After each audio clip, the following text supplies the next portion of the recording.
Welcome to Da Vinci's Discourse, where the minds of today's most innovative entrepreneurs are unveiled and explored. And my name is Kyle Campbell, your guide on this journey into the depths of the entrepreneurial psyche. So sit back, relax, and get ready to dive into the minds of the greats. This is Da Vinci's Discourse. Okay, brother Bill, dude, it's awesome to have you here, man. Why don't you tell me a little bit about yourself, man? What do you do and who do you do it for? And what do you love about what you do? Yeah, man. So we get to transform law firm owners' lives through our industry transformation model that we built through SMB Team, which is my company. So we are one of the only companies, the only company I've ever heard of that's actually merged coaching with digital marketing agency services, with fractional CFO services, with virtual assistant services, all under one umbrella. So we can actually answer all of your inbound phone calls, generate leads for you, and help you scale your business all under one umbrella, while helping you manage your financials. So it's a very interesting ecosystem that we built, and happy to break it down today. Yeah, man. I mean, it's eclectic, right? It's usually you got to piece it together piece by piece, bit by bit, try to get this whole cohesive union happening with these different parts, but you've managed to put it together in one unit. What gave you that idea, man? Were you struggling with exactly what I just said, put it all together piece by piece, and you realized, hey, other people have this problem too, or what was the story? Yeah, I think the big question that I asked myself when I started SMB Team is, if I were to work backwards from everything that it took to double a business owner's time, double their revenue, double their profits, what would I have to do in order to accomplish that goal for a client who signs up with us? So I had to really think outside the box, to think about, like, okay, there's only so many things that business owners can actually spend their money on.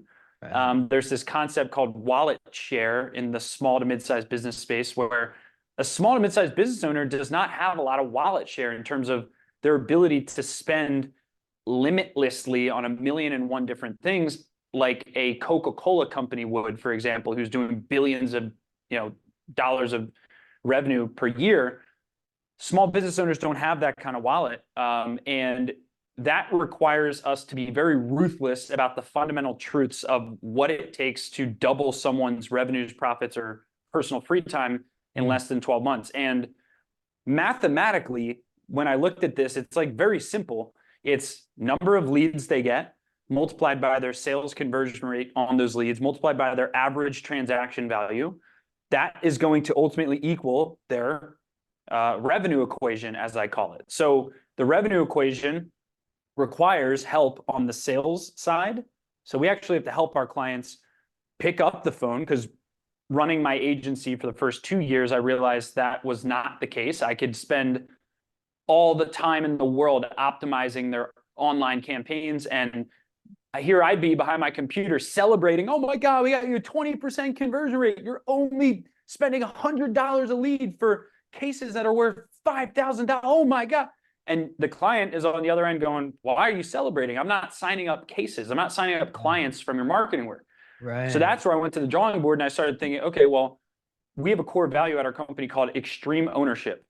And we got this from the book from Jocko Willink, Extreme Ownership. I've had the privilege of interviewing on one of my past talk shows and events. And extreme ownership really struck me. And I asked myself, like, what if we apply extreme ownership to our actual business innovation concept? And instead of pointing the finger at our clients and saying, if you just picked up the phone, then you'd be successful with our marketing. Instead of pointing the finger, let's go innovate a solution around that. Because if they're not picking up their phone and they've been in business for 15 years, then obviously some other vendor hasn't helped them with their sales problem. So we had to step in and innovate that solution so that we could not only generate leads for them, but also convert those leads into sales. And then, like, what if they're charging too little per client, or their average client size is too small? Well, we have firms that we work with and businesses that have a $500 average client value. That is very low in our space. Like to have a $500 average ticket for a new client, that's going to make it really hard for us to get a return on investment for a client who is that low of an average revenue per client. So instead of complaining about it, saying, "Well, this client doesn't have the right business model," that's where our coaching comes in. We actually help them optimize their business model in their law firm to create a different way of thinking about their average revenue per client, their average profit per client. And then we took it even another step further, which is how do you ensure the profits of a client, right? Well, we could just be victims to our clients and say, "Oh, we did the marketing for you. We helped do your sales, but you're not profitable. It's on you. Shame on you." A lot of people cancel marketing agencies because they have financial problems. And that's part of the small business market. So are we going to just point fingers at that? Or are we also going to solve that? Well, that's where we then came up with our solution to create the fractional CFO business. And our virtual assistant business was born from us helping with the sales problem that I was talking about. We now have a sales training university. We now have another big problem that our clients have is they're not able to build a self-managing team. They feel like they have to micromanage everything in their business. This is common problems with small business owners, right? And are we going to just accept that as our fate, or are we going to go solve that? And so we help them build a self-managing team through our management coaching, where we help them roll out quarterly boulders. We help them create key performance indicators across their business, use technology to advance their company. So it's really a unique ecosystem, but it really comes from working backwards from what is the outcome the client wants, and let's go innovate on their behalf. Let's not just hang our hat on the fact that we provide one service that they need. Instead, we want to be of service to the client's needs and to their frustrations. That's why I love when clients complain. It's so awesome to me when clients complain, because they're being a free market researcher for us. They're giving us their frustrations. Isn't that amazing? Yeah, fair enough. Oh man, I love that. So you've got a whole ecosystem. I think that's the way to look at it. You've got one piece that's leading to another piece, and it's kind of creating this feedback loop of self-propulsion and profits. I mean, it's incredible, the ecosystem you put together. Let's say that I hired you and we are going through improving my marketing or my company 2x within 12 months. That's what you said that you were able to accomplish. Where would we start with this process? How would we begin to double it in the next year? Yep. So this depends on where you're currently at. So there's really two scenarios. Scenario one is I already have too many leads. Scenario number two is I don't have enough leads, right? So scenario number one, I already have too many leads. That's typically not a marketing problem, right? That's more around optimizing sales process and perhaps creating a little bit more accountability within your team. So what I notice is most times when someone feels that they're busy all the time, maybe their business is actually in demand and they're getting a lot of inbound leads, that is actually just busyness, right? And to solve busyness, we have to create crystal clarity around the core functions of, first, like I said, their sales process. So we'll look at the sales process and then we'll go, awesome, where are the breaks in the kinks in the links of the chain of your sales process, right? So what percent of leads are turning into a booked appointment? What percent of booked appointments are showing up for their appointment? What percent of shown up appointments are turning into a signed customer, right? And by looking at those areas, we're able to see, okay, is it a break in the chain between people submitting information and then booking an appointment? That's a very different problem. That's more of a marketing automation problem, rather than you're getting a ton of people to attend calls with you, but they're not turning into clients. That's more of a sales scripting problem, objection handling, or maybe you have the wrong person on the phone or in person meeting with these people. So that's actually relatively easy to fix, sales problems. The harder thing to fix when someone's too busy already is the team lack of accountability. Because oftentimes when a company stops growing, it's usually a sign of a stagnant team. And identifying that is probably the most uncomfortable thing we do. Helping our clients identify who they need to fire, That's never a fun conversation, but there's always a bad apple. If a company is flatlining, either the owner is the bad apple, meaning they've chosen to not grow and they're complaining, right? Yeah. Or there's people actively holding them back from growth in their current organization. So we help run their team through our coaching program, run their team through a analysis where we rate their team members on their core values and their skill alignment with their role, right? And we're able to see who on your team does not belong with you any longer based on their skills and what you need for the role and your core values and whether they match those things. So that's scenario one. Scenario number two is I need more leads. Like that's the more common scenario. A lot of people, I'd say 80% or more people actually do want more leads. So we'll still look at the things I just went through, but we'll prioritize lead generation first, right?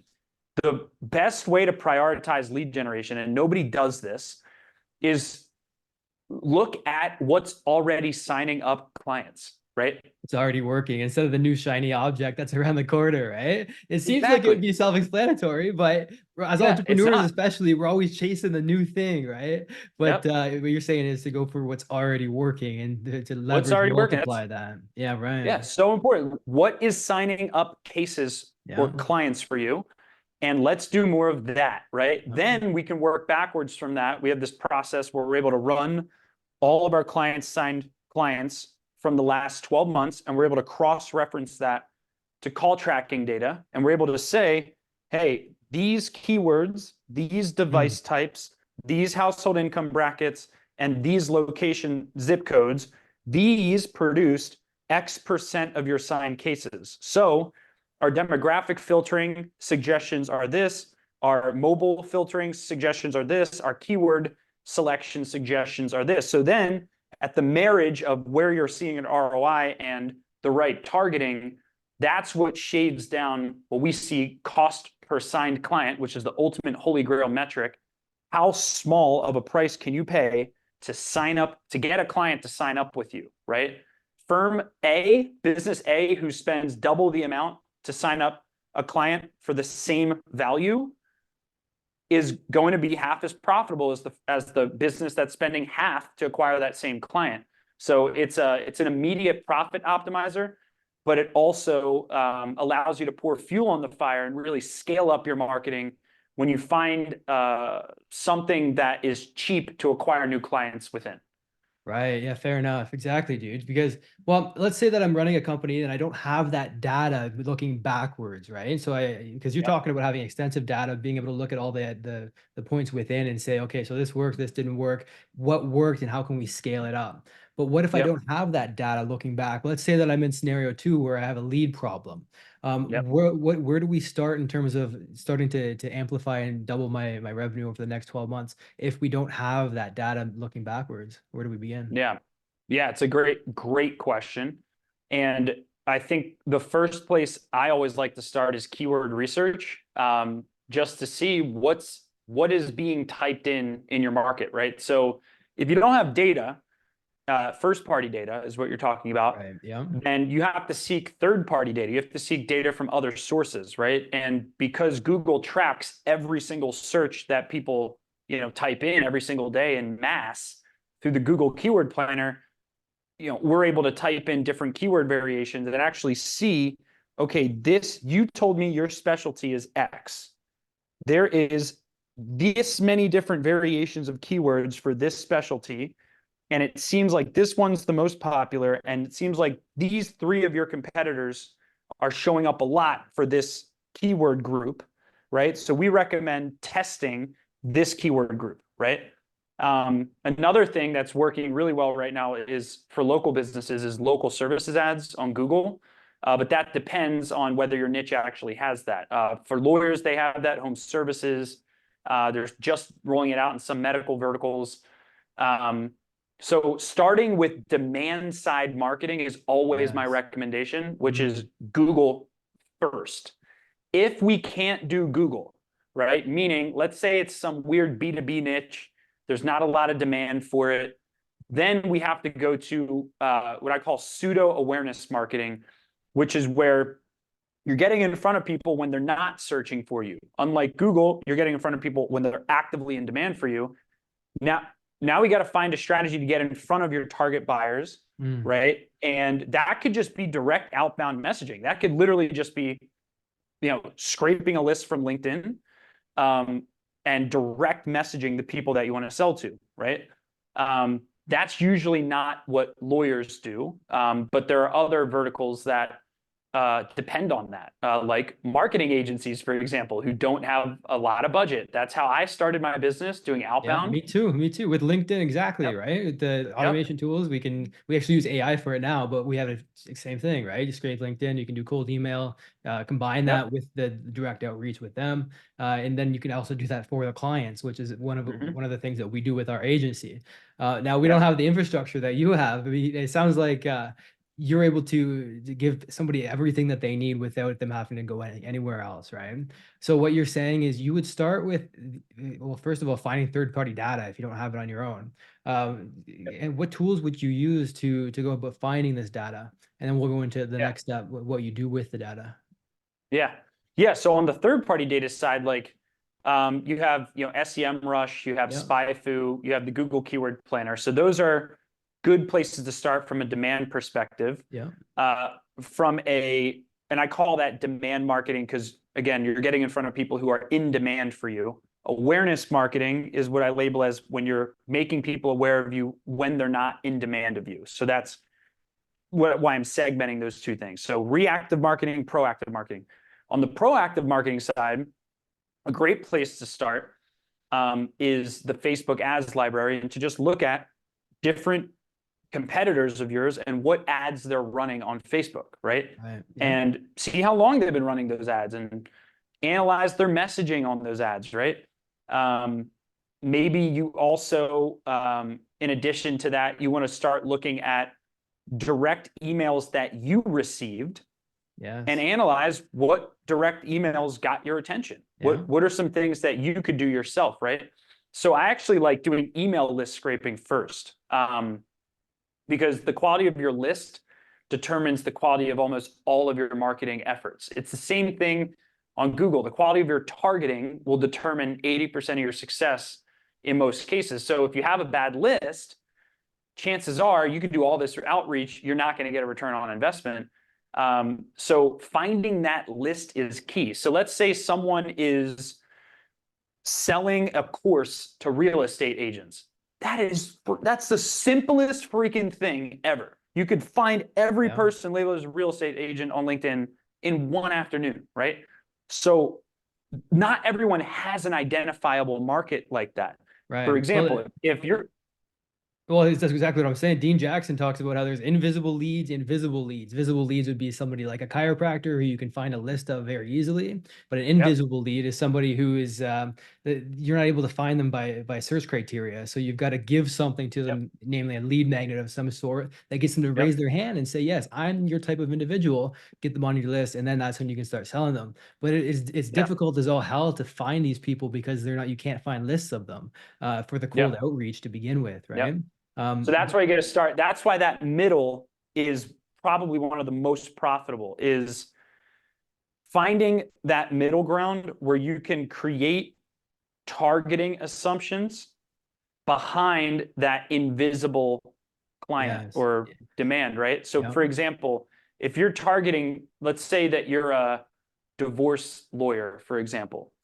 Well, I can't go and search LinkedIn for everyone who's considering divorce, but I can on Facebook, I can see who's listed as in a relationship, and it says it's complicated as the relationship status, right? I can target people if I'm an immigration lawyer who are expats on Facebook. I can target people based on the associations that they're a part of, right? Which may indirectly, identify a need that they may be having. Another awesome thing is YouTube, because YouTube allows you to basically do keyword retargeting, which you can't do on Facebook. I can't show an ad to someone on Facebook based on what they're typing in on Google, but because Google owns YouTube, I can show an ad to someone on YouTube, the second highest traffic website in the world. I can show awareness-based ad interrupting them, right, through the pre-roll based on what they're typing in. Yeah. So I can do keyword targeting. I can upload a list of every single competitor's URL to someone, and I can show YouTube ad to everyone who's visited their competitor's URL, right? So there's limitless options, but in order to get a return on investment from this, you got to be really good at direct sales, call it maybe copywriting / VSL creation. Because most people don't get an ROI from YouTube. They can set up all the targeting in the world, but getting someone to take action off of YouTube is way harder than it is on Facebook. That's why our conversion rates and quality, I'd say return on investment, let's say that, is a lot better on Facebook. And we market to lawyers, and our return on investment is way better on Facebook than it is on YouTube for 3 years. And we spend, I don't even know, $5.5 million a year on marketing. So for ourselves. So it's huge. Yeah, see, we're talking about is psychographics versus demographics. The psychographics are exactly what you're talking about.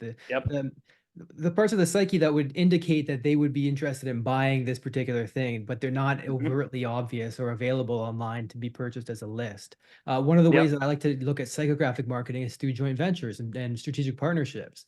You can think about your service, product, whatever you're selling, and you think, okay, so what is somebody who's buying this product?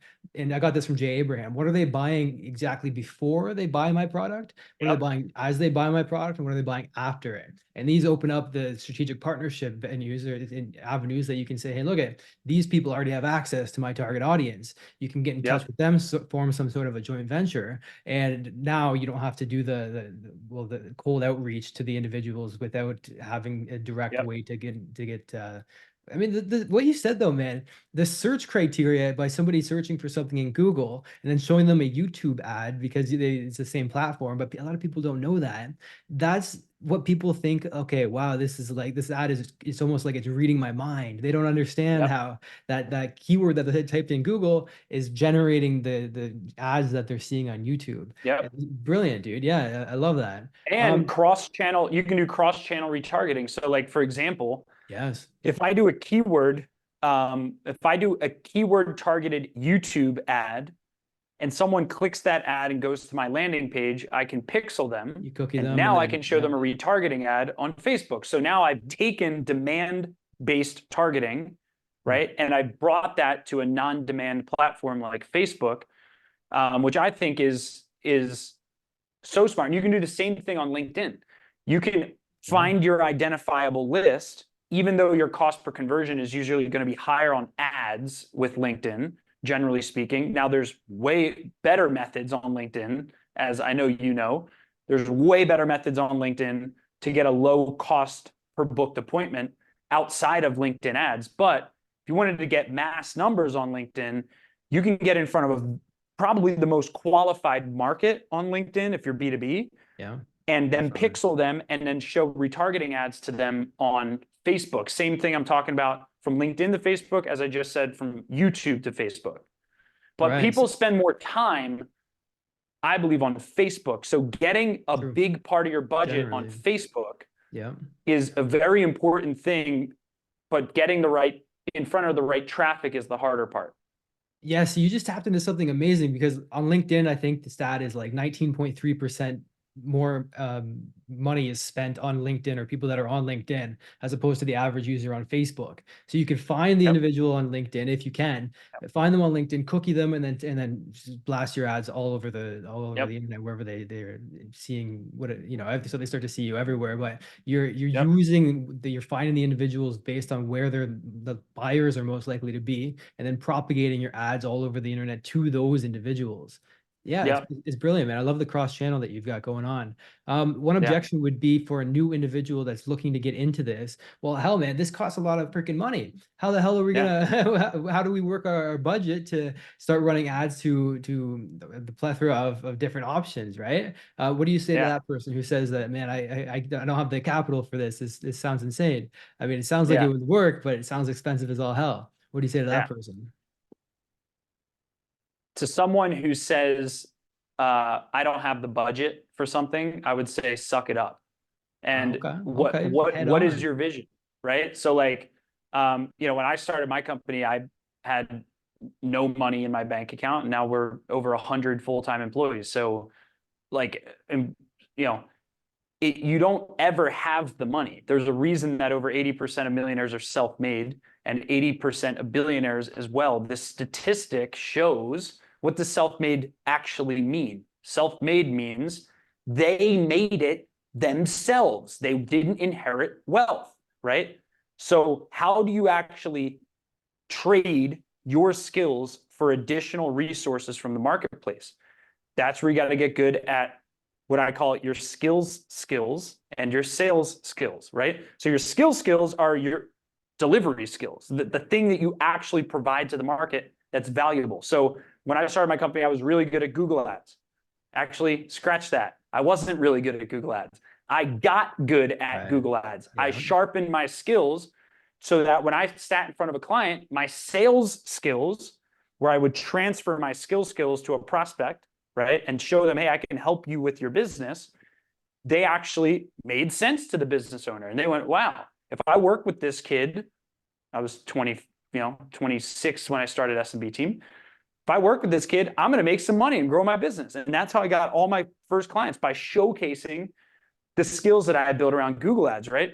So if you're not making the money that you want to make, get more skilled or sell yourself better, right? Because the money is there. There's limitless amounts of money in the economy right now, like trillions of dollars out there right now. If it's not in your hands, that only shows me that there's something you're not giving to the marketplace. So when I say suck it up, I say that from a place of love.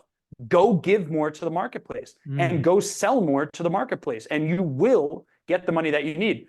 And there's never the right time to spend money on marketing. There will never be a sacred separate bank account that's sitting there. It's like, okay, now's the day. I have hundreds of thousands of dollars stashed up. Bullshit. When you start spending money on marketing, you're going to go broke. You're going to run out of money. You're going to make mistakes. Everything you do is not going to work for the first year or 2 years or even 3 years. And entrepreneurs are basically the 1% of people who don't give up after multiple years of failure, because they don't look at it as failure. They look at it as split testing and optimization. They look at it as marketplace feedback, right? If you're so sold on your vision, right? And your vision is to do $10 million a year in revenue, let's say, and you have to spend 20% of that 10 million to get there. Figure it out. Otherwise, abandon your vision. I mean, the fastest growing companies in the world are spending 20% of their gross revenues on marketing. The companies that speedboat past the average company are those that spend to their future revenue projections, not their current revenues. Yeah. If you believe you're going here, then you have to spend time and money right now as though going there is real, right? So I've been infected with delusion for, 6 years. So my recommendation there is look at your vision, find out what it's going to cost to get to your vision, and pay the price as fast as you possibly can. And stay focused, right? Because it's so easy, like we were talking about with chasing shiny objects, so easy to say, oh, this was working, so let's try something else over here. You're talking about staying focused on that one vision and not giving up and not changing that direction and changing the trajectory, but moving forward consistently, knowing that. And so it comes down to really at the beginning of it, finding that vision, having that plan, and sticking to that plan, and making pivots as you go to make sure that you're on the right track to So get. I call it pioneer, audit, systemize. So pioneer, audit, systemize. Yeah. So pioneer is when you try something new, right? So I go do cold email, right? Or I go do a new Facebook ad strategy. Pioneer, try something new. I audit. I look at this experiment that I just did and I audit it and I go, okay, what worked, what didn't work? Where marketers fail, where I should say most business owners fail, is they can't articulate their failures well enough. So they just say, oh, that didn't work. The smarter people, they go, what part of this didn't work? Because I know Facebook works. If it's the third highest traffic website in the world, I know Google works if it's the number one highest traffic website in the world. So it must be my strategy, because these are $100 billion market cap companies, and people are spending money on ads to facilitate those market caps. They must be working for other people, right? So there's got to be something in here that's working and something that's not working.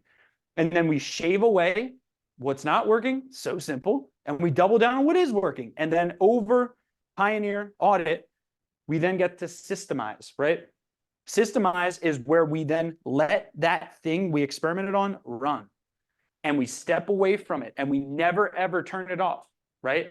This is what I call making a platform commitment, right? A platform commitment to me is I am committed to running marketing on this platform forever, right? So once you figure out something that works on Google, for example, you make a platform commitment and you say, this is now a part of my marketing budget going forward, right? Then you do what's called lead abundance layering, right?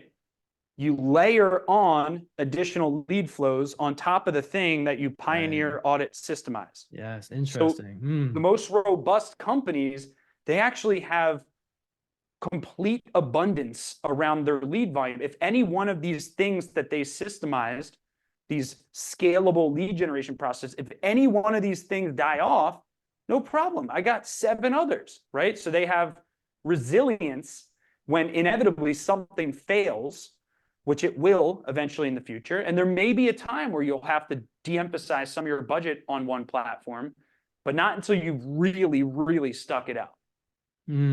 Yeah, what you're talking about is a scientific method, right? You make a theory, you hypothesize, you test, then you reiterate based on the results of the test. But you bring it to a new level when because you actually painted a picture of a structure for me. You have the 3 pillars, and then you're building, stacking, as you said, or layering on top of that structure that you're building.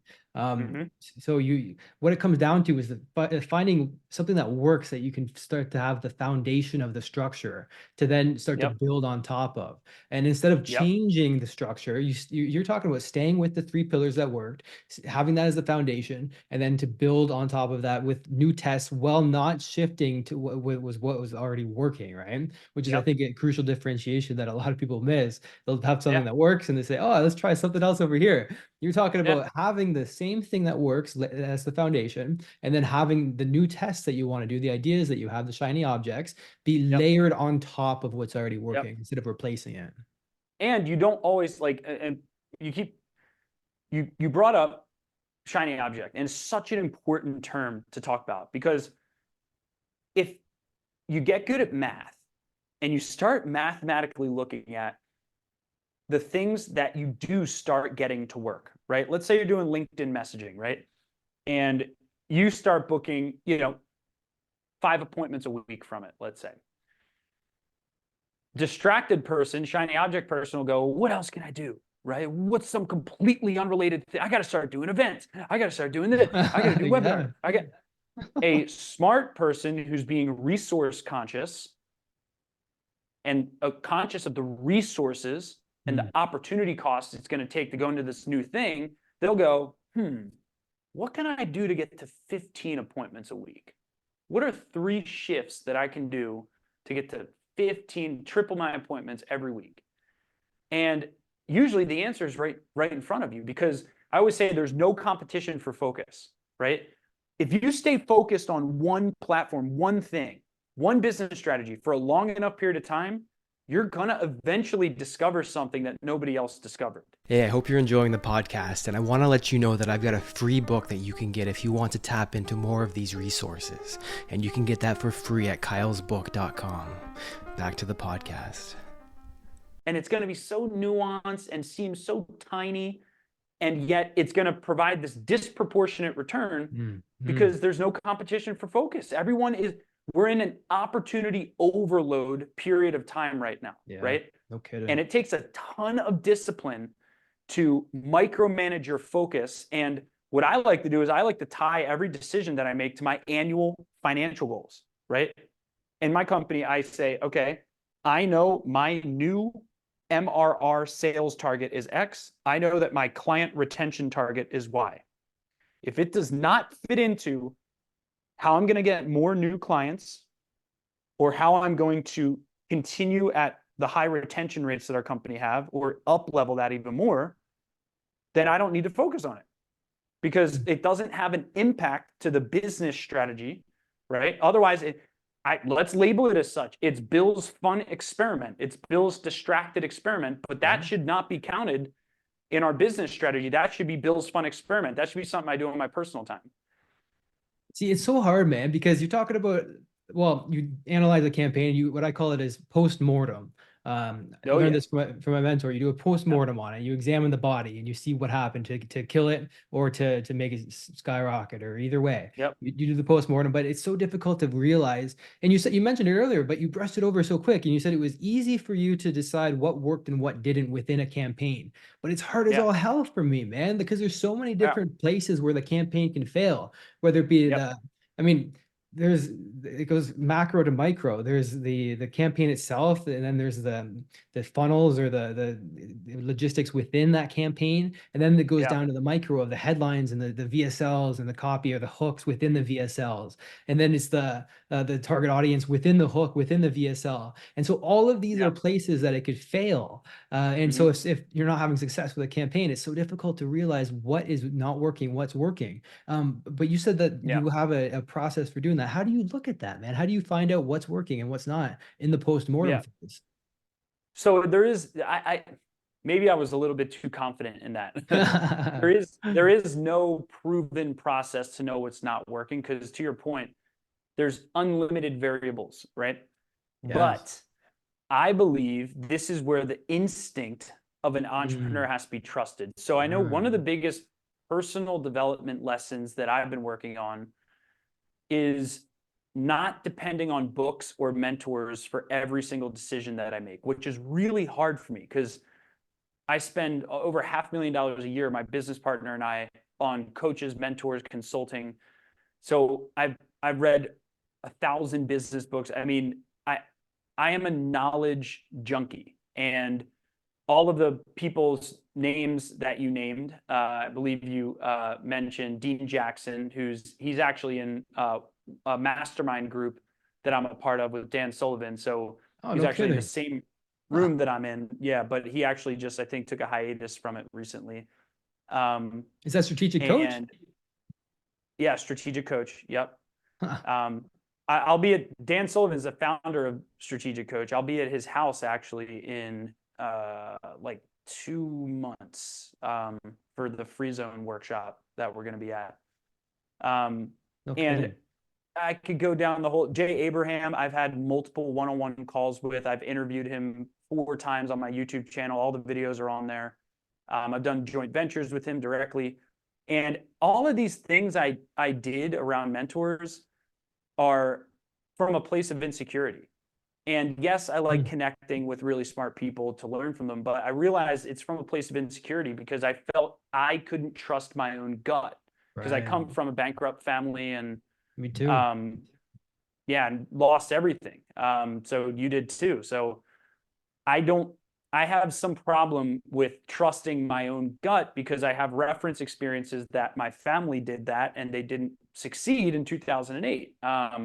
And me too. So yeah, that's exactly when it happened too. Yeah. Wow, that's crazy. So for me, I've seeked mentors and books to find answers to all of my business growth problems. And now I'm getting to a point of entrepreneurship where I'm looking back through a process I call feedback analysis, where I look back at my life in 18-month chunks and I analyze what decisions did I make in this 18-month chunk and which decisions had the biggest positive impact. And yeah, I learned so much from it. I learned how to do webinars from mentors. But the decisions that I made to advance the business were my own decisions. And I realized that when I was optimizing our marketing campaigns, I was doing it from a place of seeking external answers, and I wasn't trusting my gut. Had I trust my gut faster, I probably wouldn't have spent so much time in the trial and error mode, because I would have been more bold in my decision making. So how do you get to the root of what's not working in your business really is you got to trust your instinct. I think it's very important to understand gut instinct is, I believe, statistically significant as a decision-making process. Why? Because gut instinct is not gut, okay? It's not just your gut, okay? It's your entire being. Gut instinct is really your impulse as a human being based on all of your collective experience, everything you've learned, everything you learned from others and through your own life. And it compiles into this moment where you have a gut feeling, right? And when you have gut feelings as an entrepreneur, chances are it's right, because your entire financial livelihood is wrapped up in this business and all of your experience is tied up in that feeling. You should probably trust the feeling. Now, a gut feeling, I think, is very separate from fear, right? If you mislabel gut feeling as, well, I'm scared of that, I don't do it. No. Fear is the one thing to not trust. Because fear, we have to do the opposite of. We have to run towards what we're scared of. For sure, right? yeah. Which usually we have knowledge of that very deep in our, back of our brains, right? We have knowledge of what we need to do. That's that impulse, that's gut. But then we have resistance, which is procrastination. Well, I need to think about it, I need the money, I need the time, it's not the right thing, And trudging through that, as Dan Sullivan says, fear is wetting your pants. Courage is doing what you set out to do with wet pants. Yeah, baby. Yeah. So what you're talking about there is so the unconscious versus the conscious, and when you have fear, the way that I look at it is from a Jungian point of view, is fear is one part of you, whereas the gut feeling that you're talking about is the conglomerate, the union, the totality of all of the experiences that you've had stored in your personal unconscious. And then I'd even take it a step farther, that you're also tapping into the collective unconscious, which is the infinite. Napoleon Hill talked about it as the infinite mind, or what have you. Infinite intelligence. Exactly right. And so you're tapping into all your personal unconscious that you can't cognitively recognize consciously, right? But it's there, and this is what that gut feeling is. And there's even, I think there's research that talks about the microbiome and how it's directly entwined with the well, I guess in this case, the personal unconscious. They say it lives in the gut, so that's why we call it a gut feeling, which is, it's so interesting, because we didn't know that when we came up with the term gut instinct. But that's exactly my point, is it was a gut instinct to call it a gut instinct. And so we're kind of going meta there. You see what I mean? It's freaking sweet as hell, man. It's my favorite topic, is delving into the personal and collective unconscious and how they intertwine together. So you're saying to trust your instincts. What if somebody doesn't have the eclectic background that you do when it comes to, well, having the experiences that's being sourced from the personal unconscious? Because you're talking about trusting your gut instinct after years and millions of dollars of mentorship and lots of pain and struggle and realizing what worked and what didn't work. What about for somebody who doesn't have that eclectic background? What would you say to them to build up their trust in their gut? It just comes, I think it's a great question. I think it just comes down to how committed are you to where you're going? Yeah. Where there's a will, there's a way. I mean, I wasn't through some eclectic background. It wasn't some, my family went bankrupt and both of my parents, almost committed suicide, and I had a very, very challenging, struggle with anxiety for 10 years, anxiety disorder. And it weighed down my life, but I didn't get many new experiences through that. It was really dull. It wasn't like I was learning about marketing through all that pain. I was learning everything not to do. So it was more from avoidance and fear than anything else. But when I got clear on my vision, when I read the book Think and Grow Rich, I created my major definite purpose statement. I've recited that statement to myself every single day for 10 years now, along with meditation. And the whole entire statement, by the 31st day of December 2026, blah, blah, blah. I have the whole thing, the self-confidence formula memorized. As soon as I got clear on where I wanted to go, I started hammering that into my subconscious mind. You will find a way. If you are not if you're setting your goals to compare yourself to someone else, or you're setting goals just from a place of wanting rather than true burning desire, this will happen by X date, then you're not going to find a way if you're not that clear on your goal. I was lucky enough to be in so much pain that I literally had to get clear on my major definite purpose. I had to, as a survival need. Otherwise, I would have killed myself. I mean, why would I live in that much pain for that long, for 10 years of my life, unless there was something that I saw as a shining light that I could pull myself out? And that was my major definite purpose. So I would recommend everyone read the book Think and Grow Rich, and understand that the secret is in that book, probably over 1,000 times. And I actually just I reread the book recently, and I realized the secret is right in front of us. And because I just read Steve Jobs' biography and Elon's biography, I reread Steve Jobs' biography, and I realized that, you know, when people hear stories of Steve Jobs commanding things into existence, okay, this iPhone is going to be this small. Developers at Apple left because of how crazy his idea was for it to be this small and for it to have a flat screen and only be a touch screen. But he willed it into existence. When Elon built the Gigafactory, or, you know, scaled Tesla to 5,000 cars per week when he was trying to hit his initial production goals, he willed it into existence. When you study Andrew Carnegie's history, when you study Christopher Columbus, like, they weren't asking permission for this shit. They were commanding exactly what they wanted, what they saw into existence, and forcing it into reality, right? And that is the secret. The secret is, are you so committed and sold on where you're going, you're willing to stick through adversity, you're willing to have people criticize you, people that you were once close with not talk to you again? Is it that important that you're willing to do whatever it takes to get there? Most people, it's not. Most people, it's, you know, I'll do whatever I can within what's convenient to reach that goal. Yeah, I mean, we've all seen it, dude.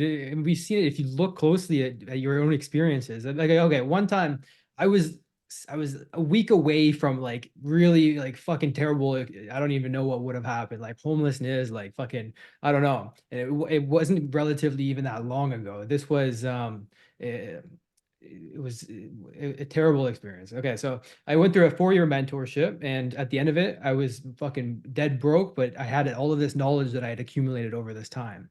And so I had reached the point where I was forced with no other choice but to take some serious burning desire, immediate action, or else within a week, if I didn't make $6,000 within a week time with zero plan to start out with, I would have been totally fucking screwed. I had no idea what to do, but because of this timeline that was forced upon me, what happened was I got pulled over. I was living out of my car. I got pulled over. My car got towed away because I didn't pay the registration on it. So I was totally fucked. So I was staying at my friend's house, my girlfriend's house, and I was totally screwed, man. Like no car, no place to live. And they said I got to get out of there within a week. They were giving me a week time to get my shit together. And I had no plan. I got out of the mentorship and I said, okay, so what do I know how to do right now that I can make immediate money with? And even going into it, I said like, okay, 6 grand, 7 days. Like I've never made this much money before in this short amount of time. I don't know if I can even do this, but I found a way within that time period. In my journal, never forget it. I was in the forest writing down what the fuck I can do to make some serious money within a very short amount of time. And by the time the 7 days came, I made $8,000. I got an apartment, I got the car back, everything was good. But within a 7-day period, it went from 0 to 100 really fast. And that's the same thing that we're talking about. I willed it into experience. I did not have an option but to make sure that worked, and it happened, man. What do you think Plan Bs are stupid. No, you don't need a plan B. Like I ran out of money when I started SMB team. Same exact thing you just said is what happened to me. I ran out of money. I had this bonus check from when I did sales at yellowpages.com. Ran out of money, living on the bonus check and preparing for the first day I was going to sell, when I started my business. Yeah. And I walk into my house or my apartment. I'm living with all these dudes who are also starting businesses at this apartment in Center City, Philadelphia. And I walk in, and my girlfriend at the time, now my wife, looks at me and she's just like, when the hell are you going to sell something? You've been preparing for 8 months. Dude. I was like, oh, well, I still got to prepare a little bit more. She was like, pull open your freaking bank account right now. I was like, what? I pulled it open and there was like nothing in it. Like it was not enough to make rent for the next month, put it that way. And I looked at that and I looked at her and I said, I'm going to go sell. And I signed up 8 clients in my first month at $1,500 a month per client. So I went from, Nice. what's that, around $15,000 in monthly revenue because I had to. And do you think all those 8 months of preparation, getting the business set up, was needed? No. I could have sold day one, but I didn't have my back up against the wall. And because of that, I didn't take action. Same exact thing here, dude. I know it was preparation. I'm like, I telling my girlfriend, no, it's gonna happen. And she was like, at this point, it was like, dude, you've been talking about this for so long. When is it actually gonna happen? You keep saying that it's going to happen, but it took me to get to that low of a spot to have no choice, like you, to say, okay, so I gotta fucking go out there and start, getting some money in this bank account. Otherwise, I'm totally screwed. And same thing, man. First month, 26 grand, and it was like, and that's when I started the LinkedIn agency. So it's actually a similar thing that you and I did. It's fascinating, man. It's very, very cool. It really is. Yeah, it's no shit, man. What are some of the things that you've learned over your mentorships? What's like, if you had to put 1 or 2 things that you've learned from all of these mentorships, these experiences that you've had, what are the top in terms of actually impact on your bank account? What is the number 1 or 2 things that you've learned that have just changed everything, that you look back and you couldn't imagine a life without knowing these things? Yeah. I think the first thing that comes to mind is Charles Linden. Charles Linden wrote this program called the Linden Method, and that's what taught me to overcome my anxiety disorder through rewiring my brain. One of the most powerful lessons I think I've ever learned. And that was the first time I ever pulled out my credit card and bought something that was personal development. And that then led to Brendan Burchard. Actually, it went to Brian Tracy, who I've had the honor of interviewing 2 times, who's an amazing guy. And that led to Brian Tracy taught me impactful communication. He had this course that was called High Impact Communication. That then opened my mind to, I started really resonating with personal development. So I tried to find a more immersive experience, and that was my first in-person workshop, and that was with Brendan Burchard. He taught me energy. He taught me it was okay to be an energy lunatic, because I had always been a very hyper person.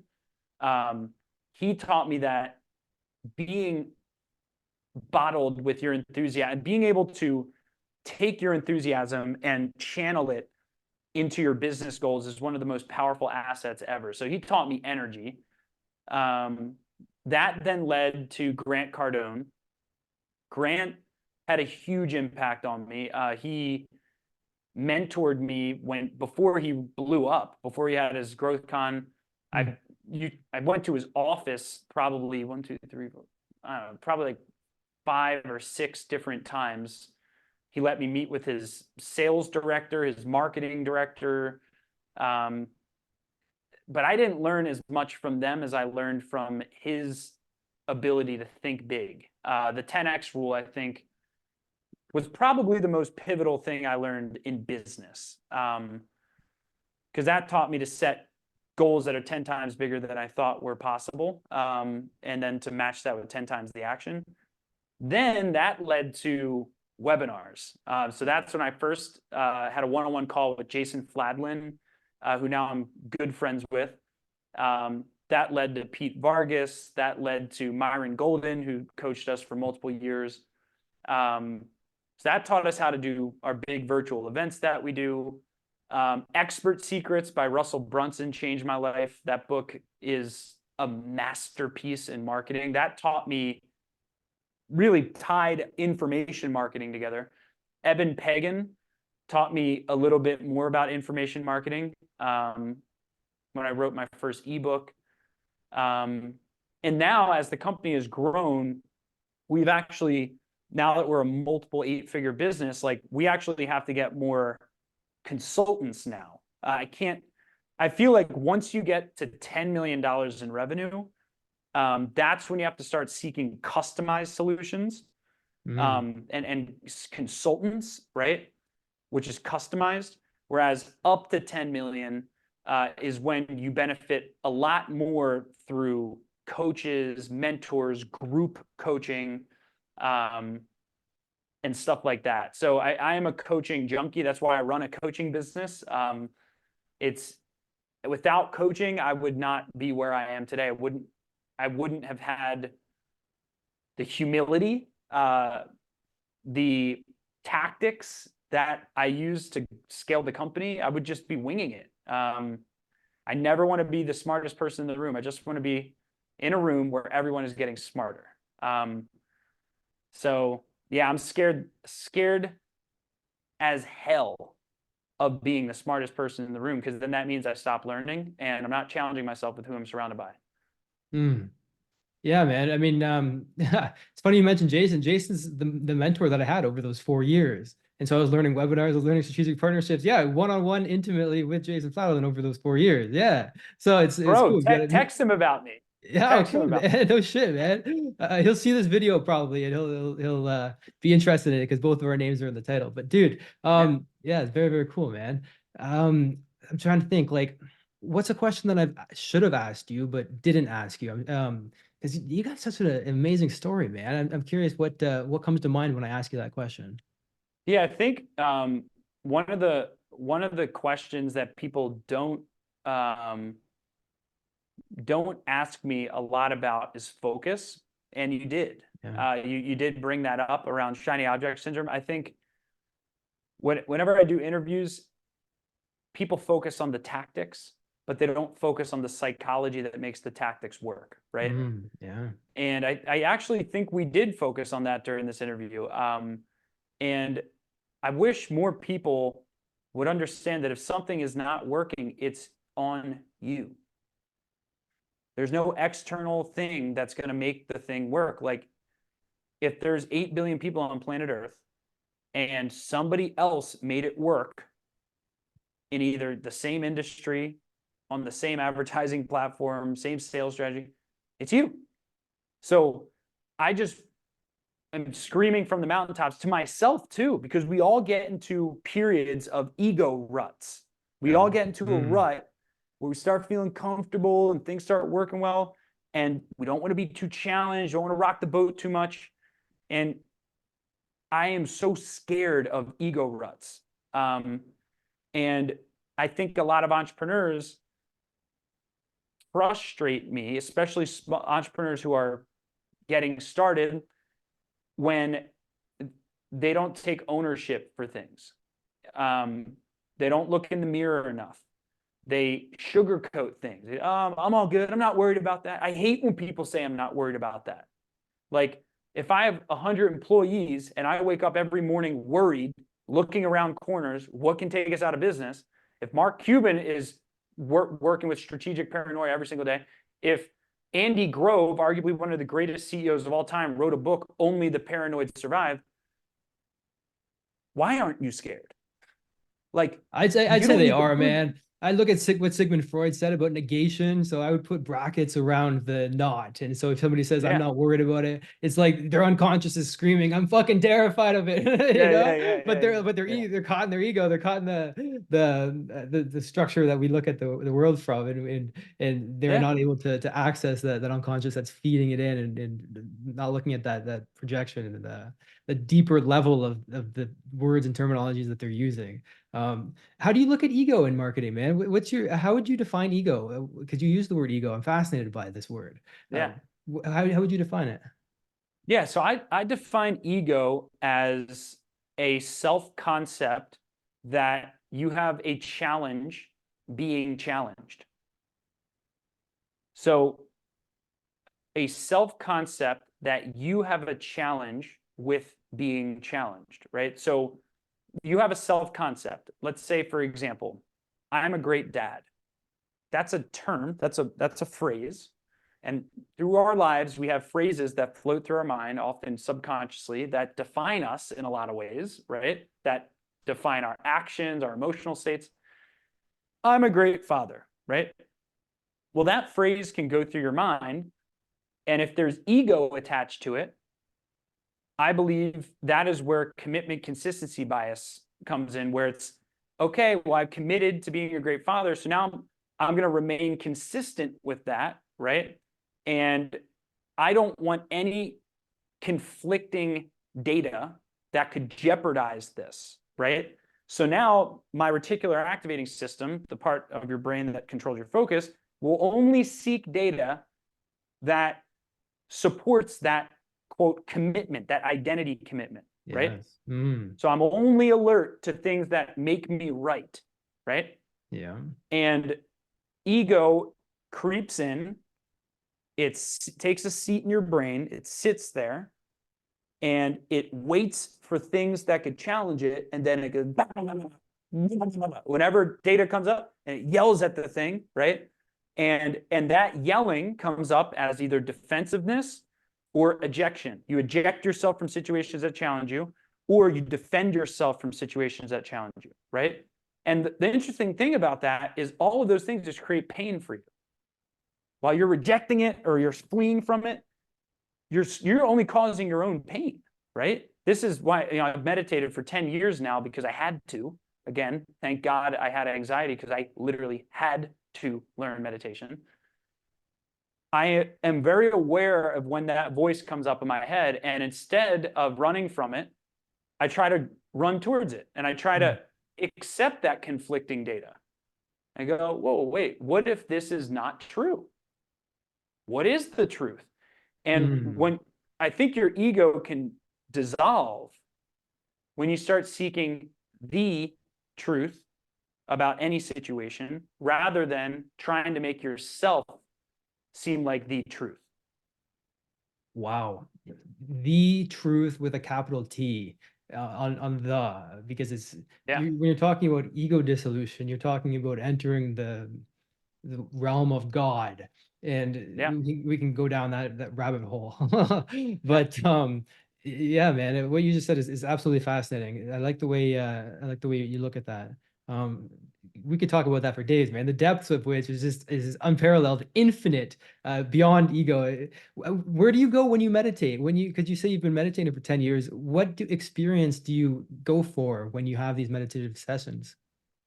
Yeah, so non-resistance. Ah, Non-resistance is what I go for. So not acceptance, though, because acceptance is a action. I believe the absence of resistance is what everyone should be seeking in their own spiritual quest, right? Because absence of resistance only tells you what it's not. It doesn't tell you what it is. So if I say, well, when I meditate, I accept all of my thoughts. That's an action. Meditation is about nothingness. It's about not resisting, which means if it's not resistance, it means it's general awareness. So whatever I think, I have general awareness of. Whatever I feel, I have general awareness of. But I don't attach labels to it. I don't try to accept anything, right? I smirk at my thoughts like they're a child saying some incomprehensible, statement that makes no sense at all. yeah. Right? Like a little baby crying. Oh, wow, that's interesting. You take the Whoa, observer that thought's world. interesting. Yeah. Yeah, I don't see how that thought's valuable. And I don't criticize it. I just am curious.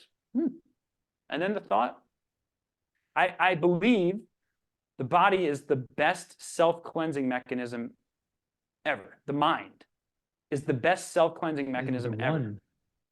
If you notice a thought that's irrational and you don't resist it, I think what kills us is what's called the second arrow. The second arrow means, and this is from a ancient thing, when a warrior gets shot with an arrow, the worst way to heal the arrow wound is to shoot a second arrow. right where that arrow was shot. That's the worst way to heal the wound. But what do most people do when they have negative thoughts? They shoot second arrows at it. They say, I shouldn't be thinking that. That's crazy. Yeah. There must be something wrong with me. As soon as you eliminate or go into a place of non-resistance, I don't resist that negative thought. Therefore, there is no second arrow. And that is the thing that stops the fear cycle. The pure observation of the thought rather than the attachment to it. And then that's when the ego can start to dissolve and you start to enter the infinite. You say that, which is, I mean, you can't go, you talk about and we'll wrap this up because I know that we're running out of time, but and talking about time, going back to, it's funny to talk about time after we're talking about the infinite. We kind of constrain it back into the ego here, but you talk about it's not acceptance because acceptance is an action. I'm interested in that statement because when I look at meditation, I'm trying to accept.